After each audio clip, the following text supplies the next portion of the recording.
మేఘ సందేశం జీ తెలుగులో టెలికాస్ట్ అవుతున్న సీరియల్. ఈ సీరియల్లో మెయిన్ లీడ్స్ గా భూమి, గగన్, అపూర్వ, శరత్ చంద్ర ఇలా ప్రతి క్యారెక్టర్ కు ఆడియన్స్ లో చాలా మంచి గుర్తింపు లభిస్తుంది. ఇక ప్రస్తుతం ఈ సీరియల్ స్టోరీ లైన్ లో చాలా మార్పులు చోటు చేసుకుంటూ ఎంతో ఇంట్రెస్టింగ్ గా కొనసాగుతుంది. అయితే మొదట ఈ సీరియల్ను సాయంత్రం 7:30 టెలికాస్ట్ చేసినప్పటికీ దాని తర్వాత సీరియల్ టైమింగ్స్ను చేంజ్ చేశారు.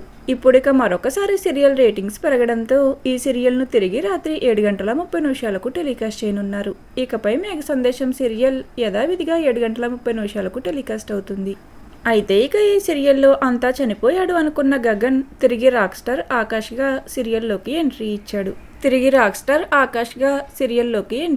కానీ గగన్ ఎందుకు ఇలా నటిస్తున్నాడు? భూమి గగన్ ఆకాష్ ఒక్కరే అనే విషయాన్ని ఎలా తెలుసుకుంటుంది? ఇలాంటి ఎన్నో ఇంట్రెస్టింగ్ ఎపిసోడ్స్ రాబోతున్నాయి.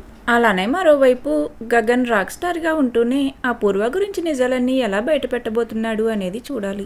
మరి ఎన్ని రోజులు భూమికి జంటగా గగన్ క్యారెక్టర్ లో ఆడియన్స్ ను అలరించిన అభినవ్ ఇప్పుడు ఒక డిఫరెంట్ లుక్ లో ఆకాష్ క్యారెక్టర్ లో ఎంట్రీ ఇవ్వడం మీకు ఎలా అనిపిస్తుంది? అలానే గగన్, ఆకాష్ లో మీకు ఏ క్యారెక్టర్ బాగా నచ్చింది అనేది కామెంట్ సెక్షన్ లో కామెంట్ చేయండి. Thank you for watching.